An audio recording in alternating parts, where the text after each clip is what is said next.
আমরা অনেকেই logo design করি, কিন্তু আমরা কিভাবে অল্প সময়ের মধ্যে শর্টকাটে প্রফেশনাল লোগো ডিজাইন করতে পারি সেটি কিন্তু আমরা অনেকেই জানি না। তো আপনারা যারা অল্প সময়ের মধ্যে শর্টকাটে প্রফেশনাল লোগো ডিজাইন করতে চান এবং লোগো ডিজাইন সম্পর্কে টিপস অ্যান্ড ট্রিক্স পেতে চান, তারা অবশ্যই ভিডিওটি স্কিপ না করে স্টেপ বাই স্টেপ দেখতে থাকেন।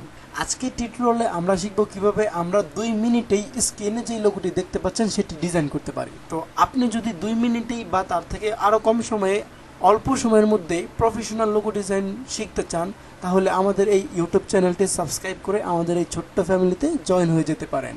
তো আর কথা না বাড়িয়ে আমরা চলে যাচ্ছি আমাদের আজকের মেইন ডিজাইনে। এই লোগোটিকে ডিজাইন করার জন্য প্রথমেই আমরা চলে যাব টুলস অপশনে। টুলস অপশন থেকে রাইট বাটন ক্লিক করে ইলাস্ট্রেটরটি সিলেক্ট করে নেব, শিফট চেপে একটি বৃত্ত আমরা ড্র করে নেব।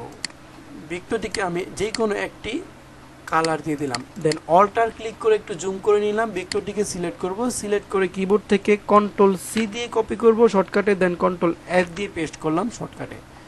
তারপর উপরে পেস্ট অপশন, বৃত্তটিকে আমরা কালারটি চেঞ্জ করে দিব, যে কোনো একটি কালার আমি দিয়ে দিলাম। দেন বৃত্তটিকে আমরা শিফট আর অল্টার চেপে শিফট অল্টার একসাথে চেপে আমরা ড্র্যাগ করে ছোট করে দিলাম।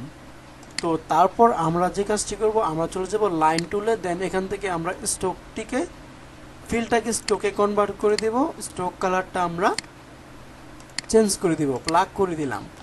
তারপর আমরা শিফট চেপে একটি লাইন ড্র করলাম, দেন এদিক থেকে আবার শিফট চেপে একটি লাইন ড্র করলাম। ওকে, দেন টোটালটাকে সিলেক্ট করব, অ্যালাইনমেন্ট অপশন থেকে আমরা হরিজন্টাল অ্যালাইন সেন্টার, দেন ভার্টিক্যাল অ্যালাইন সেন্টার করে দিলাম।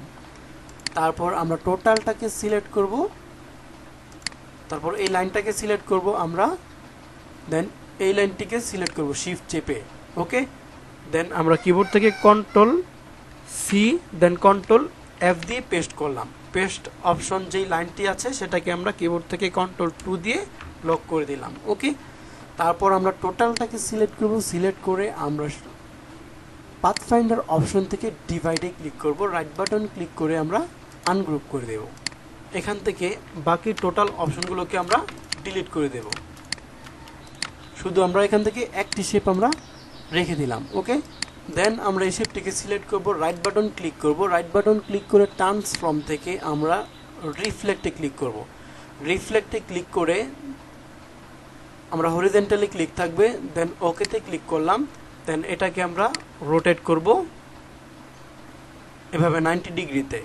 ওকে, তো 90 ডিগ্রিতে রোটেট করে এই শেপটিকে আমরা সিলেক্ট করব, সিলেক্ট করে আবার রোটেট টুলটি সিলেক্ট করব, রোটেট টুলটি সিলেক্ট করে এই যে মিডল পয়েন্ট সেখানে আমরা অল্টার ক্লিক করে একটি রোটেট পয়েন্ট ফেলবো। এখানে আমি অ্যাঙ্গেলে 60 ডিগ্রি অর্থাৎ রোটেট অপশনে 60 ডিগ্রি বেলু বসিয়ে দিয়ে কপিতে ক্লিক করব, দেন কিবোর্ড থেকে কন্ট্রোল ডি প্রেস করব, control D control D control D. Okay, তো এভাবে আমি কন্ট্রোল ডি প্রেস করে রিপিট কপি করে নিলাম। তারপর আমি কিবোর্ড থেকে কন্ট্রোল অল্টার 2তে ক্লিক করলাম, দেন এই লাইনগুলো আমাদের প্রয়োজন নেই, আমি ডিলিট করে দিলাম ব্যাক স্পেস দিয়ে। তারপর এই টোটালটাকে সিলেক্ট করব, সিলেক্ট করে আমরা অপাসিটি থেকে অপাসিটি কমিয়ে দেব। ওকে, তারপর এরকমভাবে শেপটি শো হবে, দেন আমরা এই শেপটিকে সিলেক্ট করব, সিলেক্ট করে এই অ্যাঙ্কর পয়েন্টটিকে সিলেক্ট করব, সিলেক্ট করে আমরা ড্র্যাগ করে এই উপরের অ্যাঙ্কর পয়েন্টের সাথে মিলিয়ে দেব। তারপর আমরা এই শেপটিকে সিলেক্ট করব, সিলেক্ট করে এই অ্যাঙ্কর পয়েন্টটিকে সিলেক্ট করব, সিলেক্ট করে এই উপরের শেপটির সাথে উপরের অ্যাঙ্কর পয়েন্টের সাথে মিলিয়ে দেব।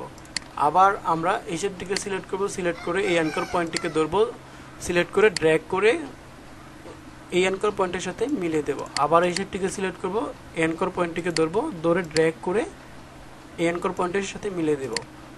আবার এই শেপটিকে সিলেক্ট করব, এই অ্যাঙ্কর পয়েন্টটিকে ধরব, এই শেপটির সাথে মিলিয়ে দেব। ওকে, দেন আবার এটাকে সিলেক্ট করব, এই অ্যাঙ্কর পয়েন্টটিকে ধরব, এই শেপের সাথে মিলিয়ে দেব। ওকে, দেন আমরা টোটালটাকে সিলেক্ট করব, সিলেক্ট করে আমরা চলে যাব শেপ বিল্ডার টুলে। শেপ বিল্ডার টুল থেকে আমরা এগুলোকে অ্যাটাচ করে দেব, এইভাবে জয়েন করে দেব। তো গাইস দেখতে পাচ্ছেন কত ইজিলি আমরা লোগোটি তৈরি করে নিয়েছি। দেন আমরা এটার মধ্যে কালার ইউজ করব। তো কালার ইউজ করার জন্য আমি একটি কালার এখানে গ্রেডিয়েন্ট তৈরি করে নিয়েছি, এই গ্রেডিয়েন্টটি আমি এখন অ্যাপ্লাই করব। তো টোটালটাকে সিলেক্ট করব, দেন আইডোবারটি সিলেক্ট করলাম, এখানটি গ্রেডিয়েন্টে ক্লিক করলাম। তো গ্রেডিয়েন্টে ক্লিক করার সাথে সাথে গ্রেডিয়েন্টটি অ্যাপ্লাই হয়ে গেছে। তারপর আমরা এটাকে কালারটি চেঞ্জ করে দেব। তো কালারটি চেঞ্জ করার জন্য একটি একটি করে শেপ আমি সিলেক্ট করব। এখান থেকে গ্রেডিয়েন্ট টুলটি সিলেক্ট করলাম, দেন এখান থেকে ড্র্যাগ করে এভাবে কালারটি আমি চেঞ্জ করে দিলাম। তারপর এই শেপটিকে সিলেক্ট করলাম, গ্রেডিয়েন্ট টুলটি সিলেক্ট করলাম, এখান থেকে এভাবে ড্র্যাগ করে দিলাম। তারপর আবার এই শেপটিকে সিলেক্ট করলাম, গ্রেডিয়েন্ট টুলটিকে সিলেক্ট করলাম, এইভাবে ড্র্যাগ করে কালারটি পিক করে দিলাম। আবার এটাকে সিলেক্ট করলাম, গ্রেডিয়েন্ট টুলটিকে সিলেক্ট করলাম, এখান থেকে এভাবে ড্র্যাগ করে দিলাম।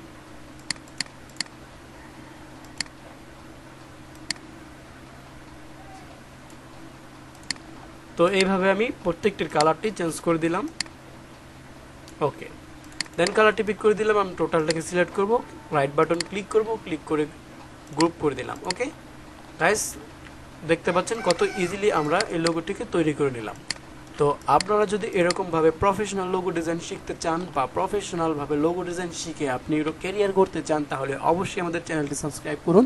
সাবস্ক্রাইব করে পাশে থাকা নোটিফিকেশন বাটনে ক্লিক করে দিবেন, যাতে আমাদের নতুন ভিডিও আপলোড করার সাথে সাথেই আপনি নোটিফিকেশন পেয়ে সবার আগে লোগো ডিজাইন শিখতে পারেন।